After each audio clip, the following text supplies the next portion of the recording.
Hey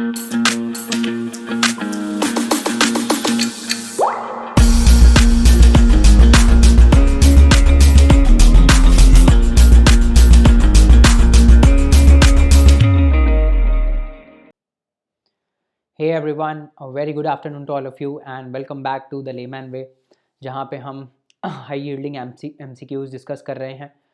तो आज से ये इनिशिएटिव जो है इसमें एक एडिशन है कि हम 5 जो हैं करंट अफेयर्स के MCQs डिस्कस करेंगे और 5 कोई एक स्टैटिक टॉपिक से लेके हम डिस्कस करेंगे। और वो जो स्टैटिक टॉपिक्स वाले क्वेश्चंस होंगे वो बहुत ज़्यादा इंपॉर्टेंट होंगे, UPSC लेवल के, है ना।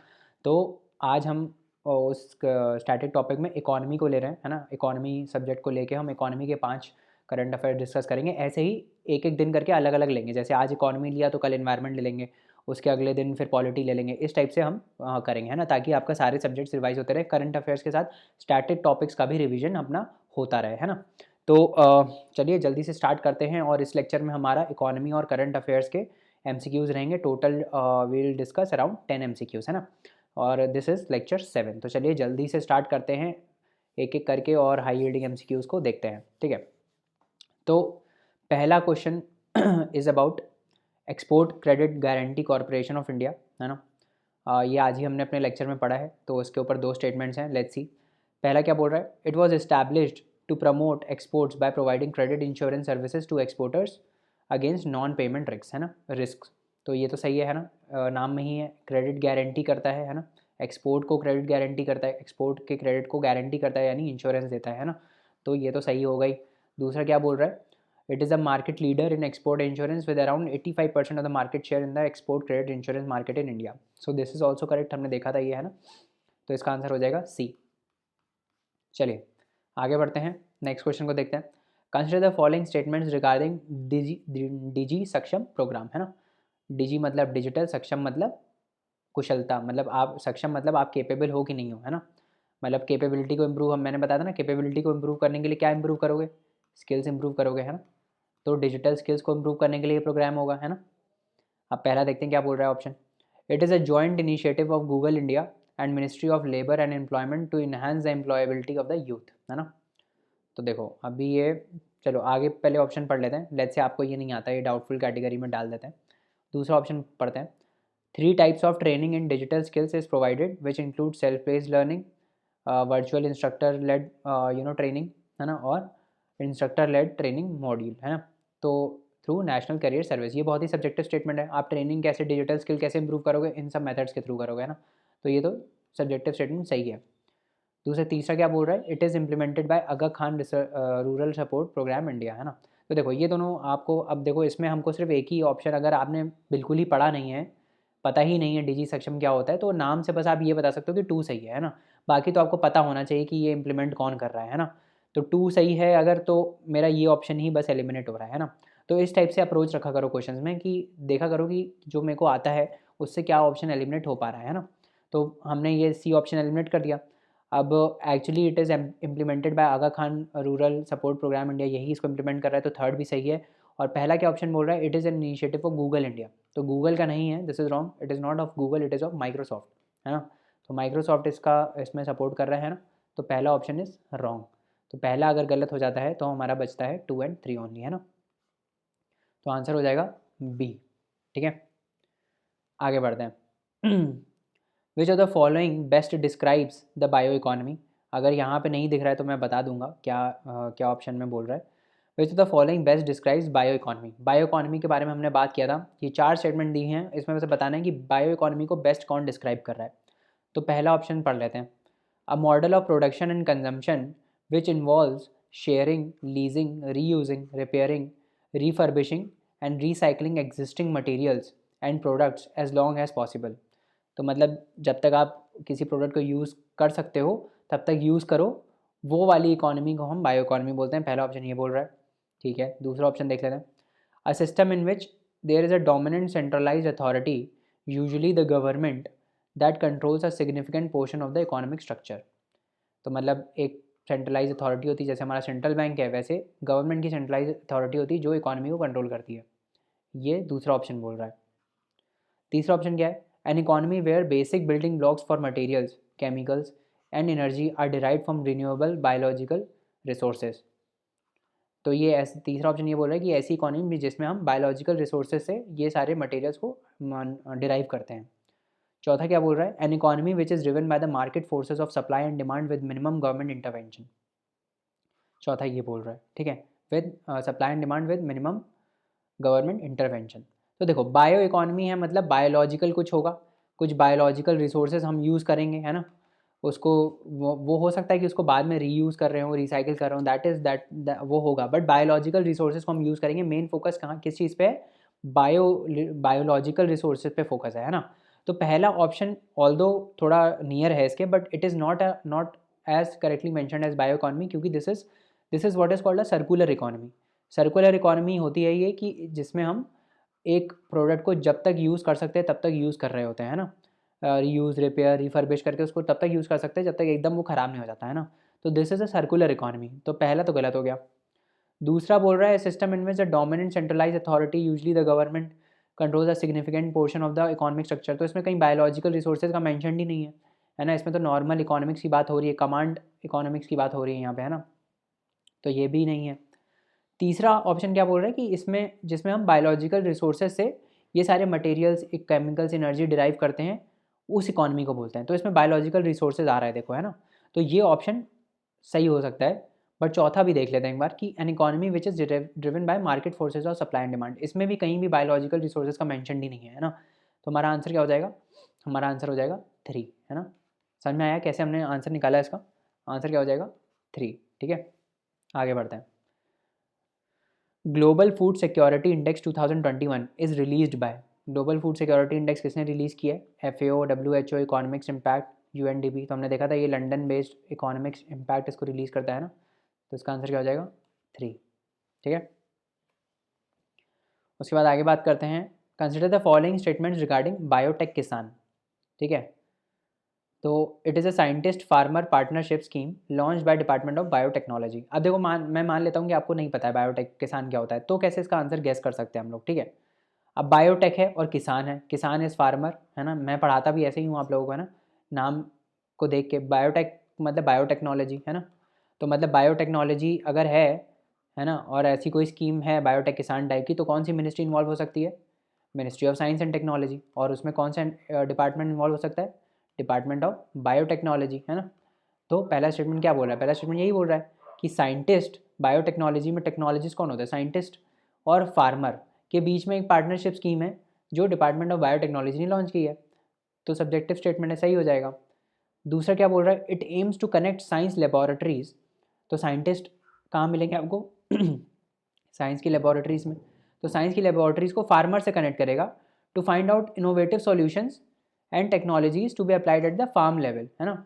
तो एग्रीकल्चर में इनोवेशन लाने के लिए हम इन दोनों कनेक्ट करेंगे। तो ये भी एक पॉजिटिव स्टेटमेंट है। तो जनरली जो गवर्नमेंट की स्कीम्स होती हैं, मैंने आपको बताया है, जो how to score 120+ in UPSC prelims वाली सीरीज़ है, उसमें मैंने आपको बताया था कि जो जनरली पॉजिटिव स्टेटमेंट जो होती हैं गवर्नमेंट स्कीम्स की, उनको वो सही होती हैं, है ना, जनरली सही होती हैं। तो अगर आपको नहीं भी मालूम था कि बायोटेक किसान क्या होता है, तब भी आप बता सकते थे कि ये दोनों स्टेटमेंट्स इसके सही हैं। तो आंसर क्या हो जाएगा, आंसर हो जाएगा C। समझ में आ रहा है, इस टाइप से क्वेश्चन सॉल्व करने हैं। अब हम सारे क्वेश्चन ना ऐसे ही सॉल्व करेंगे, आपको बता के कि वे ऑफ थिंकिंग कैसे होना चाहिए, आप आपको सोचना कैसे एग्जाम में, है ना। वो बोलते हैं ना, उसमें बोलता है ना कि इसमें 3 इडियट्स में, मैं ये नहीं बता रहा हूँ कि वो पढ़ाते क्या है, मैं तो आपको ये बता रहा हूँ कि पढ़ाते कैसे हैं, है ना। तो वही मैं आपको यहाँ पे इन क्वेश्चंस के थ्रू ये सिखा रहा हूँ कि सोचते कैसे हैं, है ना, क्योंकि प्रीलिम्स में ये सारे क्वेश्चन नहीं आएंगे, बट प्रीलिम्स में जो आप वे ऑफ थिंकिंग डेवलप करोगे वही काम आएगी, है ना।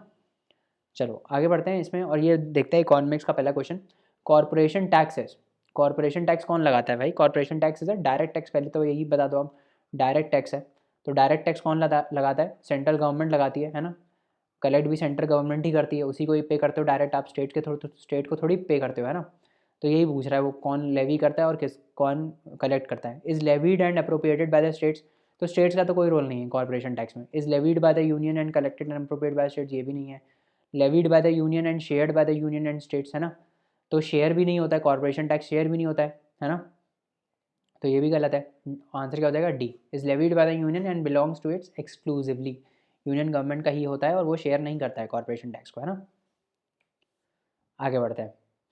The main reason for the low growth in India in spite of high rate of savings and capital formation is, तो despite of high rate of savings हम बहुत ज़्यादा करते हैं, कैपिटल भी ज़्यादा बन रहा है, उसके बावजूद इंडिया का ग्रोथ रेट रीसेंट मतलब कुछ पिछले डेकेड की अगर हम बात करें तो उसमें मीडियोकर क्यों रहा है? तो उसमें पहला ऑप्शन ये है कि बर्थ रेट बहुत हाई है, दूसरा है low level of foreign investment है, ये यहाँ पे मिसिंग है, ये low level of foreign investment होगा। तीसरा क्या है, लो कैपिटल आउटपुट रेशियो, और चौथा है हाई कैपिटल आउटपुट रेशियो। तो पहले तो आप ये बताओ कि कैपिटल आउटपुट रेशियो क्या होता है। अब देखो इन दोनों में ना कैपिटल आउटपुट रेशियो आ गया है, तो इससे हमको थोड़ा थोड़ा आइडिया होना चाहिए कि इनमें से ऑप्शन हो सकता है ना। कैपिटल आउटपुट रेशियो क्या होता है कि एक यूनिट आउटपुट प्रोड्यूस करने में आपको कितना कैपिटल लगाना पड़ रहा है, कितना पैसा लगाना पड़ रहा है या कितना इंफ्रास्ट्रक्चर लगाना पड़ रहा है, that is called capital output ratio. अगर अगर ये हाई है, मान लो ये हाई है कैपिटल आउटपुट रेशियो, तो इसका मतलब हमको ज़्यादा पैसा लगाना पड़ रहा है और ज़्यादा कैपिटल लगाना पड़ रहा है उतना ही यूनिट आउटपुट क्रिएट करने में, है ना, as compare to other economies, ठीक है। Low capital output ratio favourable होता है, मतलब अगर आपको कम कैपिटल, अगर कोई मान लो कोई बिजनेस आप कम पैसे में स्टार्ट कर दोगे तो जल्दी आप स्टार्ट कर पाओगे ना, और बहुत लोग स्टार्ट कर पाएंगे, है ना, तो ग्रोथ रेट बढ़ेगा, ज़्यादा लोग स्टार्ट करेंगे तो ग्रोथ रेट बढ़ेगा, है ना। तो बट ये ऐसा नहीं हो रहा है, इसीलिए ऐसा नहीं है ना, तभी तो ग्रोथ रेट लो है इंडिया में, क्योंकि इंडिया में कोई बिज़नेस अगर आपको करना है तो बहुत ज़्यादा कैपिटल चाहिए उसके लिए इनिशियली, बहुत ज़्यादा रेगुलेशंस हैं, है ना, तो कैपिटल ज़्यादा चाहिए उतना ही आउटपुट क्रिएट करने में as compare to other economies, इसीलिए इंडिया का ग्रोथ रेट क्या है, लो है ना। तो इसका आंसर क्या हो जाएगा, इसका आंसर हो जाएगा डी, है ना, कि कैपिटल आउटपुट रेशियो इंडिया में हाई है, इस वजह से जो ग्रोथ रेट है वो लो रहता है ना। अगला क्वेश्चन देखते हैं। One of the important goals of economic liberalisation policy was to achieve full convertibility of the Indian rupee, this was advocated because, तो जो हमारे एलपीजी रिफॉर्म्स आए थे, लिबरलाइजेशन, प्राइवेटाइजेशन और ग्लोबलाइजेशन वाले जो रिफॉर्म्स आए थे, उसमें इस पर फोकस किया गया था कि रुपी की कन्वर्टिबिलिटी फुली होनी चाहिए। क्या मतलब है इसका, कन्वर्टिबिलिटी ऑफ रुपी फुल होना चाहिए, मतलब मान लो किसी बाहर वाले इन्वेस्टर ने कोई इंडिया में कोई चीज़ खरीदी है या कोई एसेट खरीदा है ना, तो उसने तो डॉलर में ख़रीदा होगा, है ना, डॉलर से उसने रुपए में कन्वर्ट किया होगा तब ख़रीदा होगा। अब मान लो अगर उसको इस इन्वेस्टमेंट से एग्जिट मारना है, मान लो उसको अपना पैसा बाहर निकालना है, तो वो रुपए को डॉलर में कन्वर्ट करेगा फिर से, और फिर डॉलर लेके जाएगा, तो इसको बोलते हैं हम रुपये की कन्वर्टिबिलिटी, है ना। ठीक है, दो टाइप की कन्वर्टिबिलिटी होती है, एक होता है करंट कन्वर्टिबिलिटी, करंट अकाउंट पे कन्वर्टिबिलिटी, और एक होता है कैपिटल अकाउंट पे कन्वर्टिबिलिटी, है ना। ये हमने अपने इकोनॉमिक्स के लेक्चर में कवर किया कि करंट अकाउंट कन्वर्टिबिलिटी जब आप पैसे को डायरेक्टली कन्वर्ट करते हो, कैश को कन्वर्ट कर रहे हो। कैपिटल मतलब मान लो किसी ने जैसे बहुत ही सिंपल एग्जांपल दे रहा हूँ, किसी ने घर खरीदा है यहाँ पे बाहर वाले ने, है ना, अब वो घर को बेच के डॉलर में पैसा लेके निकलना चाह रहा है ना, इसको हम बोल सकते हैं कैपिटल अकाउंट कन्वर्टिबिलिटी, या किसी और को बेच बेच बेच रहा है कैपिटल अपना, एसेट अपना, ठीक है।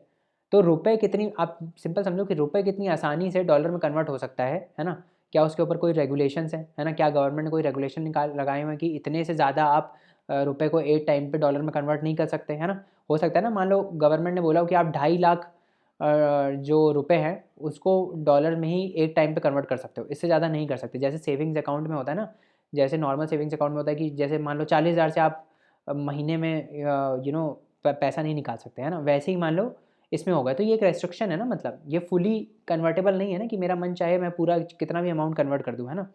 तो वो यही बोल रहा है, वो यही पूछ रहा है इस क्वेश्चन में कि इंपॉर्टेंट गोल ये था कि फुल अकाउंट कन्वर्टिबिलिटी होनी चाहिए इंडियन रुपी की। क्यों?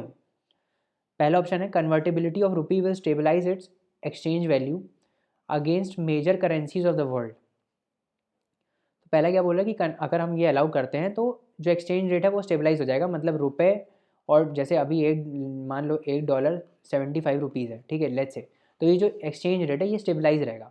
तो ये तो सरासर गलत है, स्टेबलाइज तो नहीं रहेगा। क्यों नहीं रहेगा स्टेबलाइज, क्यों नहीं रहेगा? $75 है, मतलब सॉरी, $1 ₹75 है ना।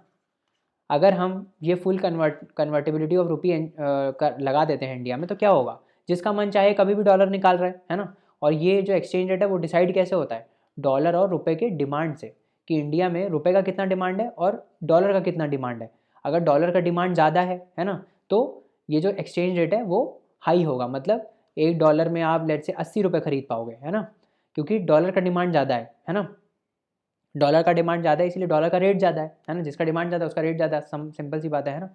तो ये तो एकदम गलत स्टेटमेंट है कि अगर हम कन्वर्टिबिलिटी अलाउ करेंगे तो एक्सचेंज रेट स्टेबल हो जाएगा, बल्कि एक्सचेंज रेट स्टेबल नहीं होगा, जिसको मन करे तब पैसा वो डॉलर में कन्वर्ट करके बाहर निकल रहा है, तो डिमांड हम प्रेडिक्ट ही नहीं कर पाएंगे डॉलर की, तो रुपये उस हिसाब से हम रुपये ये रेट को स्टेबलाइज नहीं कर पाएंगे, है ना। तो पहला तो गलत है। दूसरा क्या बोल रहा है, it will attract more foreign capital inflow in India, ठीक है। अगर हम फुल कन्वर्टिबिलिटी अलाउ कर देते हैं तो ज़्यादा लोग इंडिया में इन्वेस्ट करेंगे, है ना। क्या ऐसा होगा, चलो देख लेते हैं। मान लो अभी गवर्नमेंट ने रेगुलेशन लगाए हुए हैं कि आप $100 से ज़्यादा मतलब कन्वर्ट नहीं कर सकते। लेट्स से एक बार में वन टाइम में आप $100 मैक्सिमम डॉलर में कन्वर्ट कर सकते हो। लेट्स से गवर्नमेंट ऐसा रेगुलेशन लगा देती है ना। तो क्या होगा, कोई इन्वेस्ट करना चाहेगा इंडिया में, कोई बड़ा कैपिटल इन्वेस्टर होगा, वो $100 में थोड़ी ट्रांजेक्ट करता है, वो तो भाई क्या करोड़ों रुपए लगाएगा, है ना, अरबों रुपए लगाएगा। तो उसको ये एश्योरेंस चाहिए ना कि भाई अगर मेरे को एग्जिट मारना है इंडिया से, अगर इंडिया का मार्केट गिर रहा है और मेरा इन्वेस्टमेंट का वैल्यू कम हो रहा है, तो I should have this freedom कि मैं अपना पैसा डॉलर में कन्वर्ट करके यहाँ से निकलूँ। अगर गवर्नमेंट ये रेगुलेशन लगा देता है तो क्या वो इन्वेस्ट करेगा इंडिया में, नहीं करेगा इन्वेस्ट, है ना। तो इससे क्या होगा, इससे फॉरेन इनफ्लो कम हो जाएगा। अगर गवर्नमेंट रेगुलेशन लगाती है कैपिटल रुपये की कन्वर्टिबिलिटी पे, तो उससे फॉरेन इनफ्लो कम हो जाएगा। अगर अलाउ करती है तो फॉरेन इन्वेस्टमेंट बढ़ेगा इंडिया में, है ना, क्योंकि ज़्यादा से ज़्यादा इन्वेस्टर इंडिया में इन्वेस्ट करना चाहेंगे, क्योंकि India is a growing market, है ना। तो दिस इज़ करेक्ट कि it will attract more foreign capital inflow in India. समझ में आ गया। तो आंसर क्या हो जाएगा इसका, आंसर हो जाएगा बी। बट ये ध्यान रखना कि ठीक है आपने समझ लिया कि ये आंसर सही है, बट बाकी ऑप्शन भी हमको पढ़ने हैं। It will help promote exports, ऐसा कुछ होगा क्या, एक्सपोर्ट्स पे कोई आएगा कि हम फुल कन्वर्टिबिलिटी अलाउ कर देते तो एक्सपोर्ट्स बढ़ जाएंगे, नहीं ऐसा कुछ नहीं है ना। एक्सपोर्ट्स अगर हमको बढ़ाने हैं, एक्सपोर्ट्स हमको अगर बढ़ाने हैं तो हमको रुपए को सस्ता करना पड़ेगा, मतलब हमको ऐसा करना पड़ेगा, हमको एक्सचेंज रेट को मतलब जो ये एक्सचेंज रेट है $1 इज इक्वल टू जैसे अभी 75 रुपीज़ है ना, तो $1 जब 80 रुपीज़ हो जाएगा, मतलब रुपये अगर डिप्रिशिएट हो जाता है, इसको हम बोलते हैं डेप्रिशिएशन ऑफ रुपी, मतलब रुपये का वैल्यू कम हो गया, डॉलर के कंपैरिजन में रुपये का वैल्यू कम हो गया। इस सिनेरियो में एक्सपोर्ट बढ़ेगा, है ना। बट ऐसा ज़रूरी थोड़ी है कि हम कैपिटल कन्वर्टिबिलिटी अगर अलाउ करते हैं तो ये कम ही होगा, ऐसा नहीं है ना। तो ये भी गलत है। डी है, it will help India secure loans from the world financial markets at attractive terms. ये तो बकवास है, ऐसा भी कोई ज़रूरी नहीं है कि भाई ऐसा कर दोगे तो लोन में क्या है, लोन तो भाई बिना उसके दिया जाता है ना, मतलब लोन इस वजह से थोड़ी दिया जाता है कि आप अलाउ कर रहे हो कन्वर्टिबिलिटी की नहीं अलाउ कर रहे हो, है ना। तो आंसर क्या हो जाएगा, आंसर हो जाएगा B, most appropriate option is B. ठीक है, आगे बढ़ते हैं, लास्ट क्वेश्चन देखते हैं। A redistribution of income in a country can be best brought through, redistribution अगर हमको करना है इनकम का किसी कंट्री में, तो हम कैसे बेस्ट तरीका, इन चारों में से कौन सा ऐसा बेस्ट तरीका है जिसे हम कर सकते हैं, है ना। रीडिस्ट्रीब्यूशन ऑफ इनकम मतलब क्या है कि भाई देखो आप कमाते हो, मान लो रिच कमाते हैं, कुछ पुअर कमाते हैं, कुछ मिडिल क्लास है ना। तो इन सब का पैसा गवर्नमेंट के पास जाता है टैक्स के फॉर्म में, तो गवर्नमेंट इसको फिर रीडिस्ट्रीब्यूट करती है, जिसको ज़्यादा ज़रूरत होती है उसको ज़्यादा देती है ना, पुअर को ज़्यादा मिलता है, बेनिफिट स्कीम्स चलती हैं। तो मतलब जो ज़्यादा कमा रहा है वो उसका पैसा लेके हम रीडिस्ट्रीब्यूट करते हैं ताकि इकॉनमी मतलब सबको बढ़ावा मिले, है ना। तो वो कैसे हम कर सकते हैं, रीडिस्ट्रीब्यूशन ऑफ इनकम हम कैसे कर सकते हैं। तो पहला क्या है, progressive taxation combined with progressive expenditure. तो पहले तो इसमें दो वर्ड आ रहे हैं इन सारे ऑप्शंस में, प्रोग्रेसिव और रिग्रेसिव, है ना। इन दोनों का मतलब ही हम पहले समझ लेते हैं कि प्रोग्रेसिव मतलब क्या होता है। प्रोग्रेसिव मतलब प्रोग्रेस के साथ, प्रोग्रेस क्या होता है, जब कोई चीज़ बढ़ती है उसको हम बोलते हैं प्रोग्रेस। टैक्सेशन का क्या मतलब है, टैक्सेशन आप टैक्स देते हो, इनकम टैक्स देते हो, है ना, दैट इज टैक्सेशन। तो अगर आपकी इनकम बढ़ रही है, अगर आपकी इनकम इंक्रीज हो रही है तो आपका टैक्स भी बढ़ेगा, है ना। अगर आपकी इनकम बढ़ रही है तो आपका टैक्स भी बढ़ेगा, आपका टैक्स भी प्रोग्रेसिव होगा, मतलब this is called progressive taxation, है ना। कि अगर आपकी इनकम इंक्रीज हो रही है तो आपका जो आपको टैक्स देना है गवर्नमेंट को वो भी बढ़ेगा, है ना। This is called progressive. Regressive क्या होता है, रिग्रेसिव इसका जस्ट उल्टा होता है, मतलब अगर आपकी इनकम बढ़ रही है ना, तो आप टैक्स अब कम दोगे, ठीक है। दिस इज रिग्रेसिव टैक्सेशन, ठीक है, this is called regressive. Progressive का उल्टा रिग्रेसिव, सिंपल, ठीक है। अभी ये क्या बोल रहा है कि हमको रीडिस्ट्रीब्यूट करनी है इनकम, है ना। रीडिस्ट्रीब्यूट कब करोगे कि जो ज़्यादा कमा रहा है, जो रिच लोग हैं जो ज़्यादा कमा रहे हैं उनसे हमको ज़्यादा पैसा लेना है ना, उनसे हमको ज़्यादा पैसा लेना है, यानी उनके ऊपर टैक्स ज़्यादा लगना चाहिए, जो रिच लोग हैं, है ना। जितनी इनकम आपकी ज़्यादा हो उतना आपके ऊपर टैक्स भी ज़्यादा हो, है ना, तभी आप उनसे ज़्यादा पैसा ले पाओगे। और रीडिस्ट्रीब्यूट कैसे करोगे?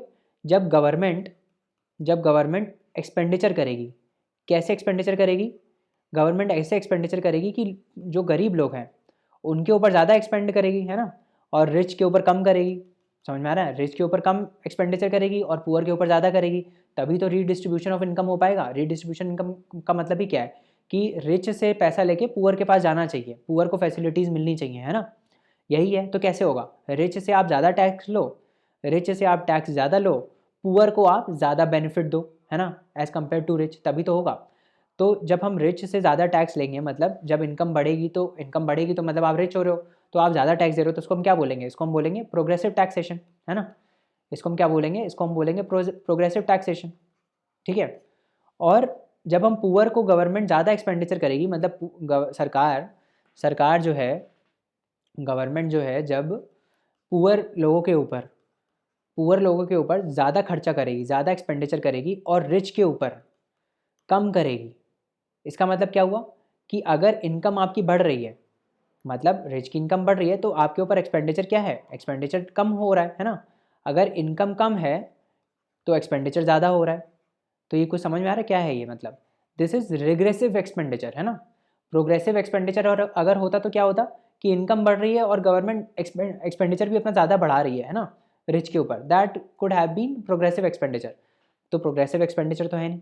हमको अगर रीडिस्ट्रीब्यूशन ऑफ इनकम करना है तो हमको क्या चाहिए? हमको चाहिए कि टैक्सेशन तो प्रोग्रेसिव हो, है ना, बट एक्सपेंडिचर क्या हो? एक्सपेंडिचर रिग्रेसिव हो। क्यों रिग्रेसिव हो? क्योंकि हमको पुअर को ज़्यादा देना है, उनकी इनकम कम है, उनके ऊपर एक्सपेंडिचर हमको ज़्यादा करना है, ठीक है। तो आंसर क्या हो गया इसका? आंसर हो गया बी। समझ में आ रहा है? इसी टाइप के ही क्वेश्चंस यूपीएससी पूछता है। ध्यान रखना, आपको सिंपल क्वेश्चन नहीं आएंगे, आपको आएंगे थोड़ा सोचने वाले क्वेश्चन, ठीक है। तो इसी टाइप से ही आपका वे ऑफ थिंकिंग डेवलप होना चाहिए। समझ में आ रहा है? तो दिस इज, इसका आंसर क्या हो गया? बी हो गया, करेक्ट। अब 10 क्वेश्चन हमने किए हैं, +2 -0.66 करके बताओ कि कितने आ रहे हैं आपके नंबर, कितने सही हैं। अच्छा, एक और क्वेश्चन है, सॉरी 10 क्वेश्चन नहीं हुए। ओ, ग्रेस क्वेश्चन एक और कर लेते हैं। लास्ट क्वेश्चन क्या बोल रहा है? Human development index comprises literacy rate, life expectancy at birth and. तो जो ह्यूमन डेवलपमेंट इंडेक्स आपने बहुत बार पढ़ा होगा, न्यूज़ में आता है, उसमें कुछ पैरामीटर्स पे रैंकिंग होती है। कौन कौन से पैरामीटर्स हैं? लिटरेसी है, लाइफ एक्सपेक्टेंसी है, this is health, this is education, और एक क्या था? इनकम होता है ना, that is national income, gross national income per capita को इंक्लूड करते हैं हम, है ना। तो आंसर हो जाएगा डी, है ना। ये आपको पता होना चाहिए कि ह्यूमन डेवलपमेंट इंडेक्स में कौन कौन से पैरामीटर्स हैं, दैट इज क्या है? नेशनल इनकम पर हेड इन यूएस डॉलर्स, ये लेते हैं हम, है ना। समझ में आ गया? तो अब बताना मेरे को 5 आई गेस जितने क्वेश्चन किए हैं उसमें से +2 -0.66 करके बताना कि कितने नंबर आ रहे हैं, कमेंट करो, है ना। बाकी हम कल फिर दूसरे टॉपिक्स के साथ इसमें हम MCQs डिस्कस करेंगे, है ना। So guys, thank you so much for more such courses. You can log on to www.thelaymanway.com.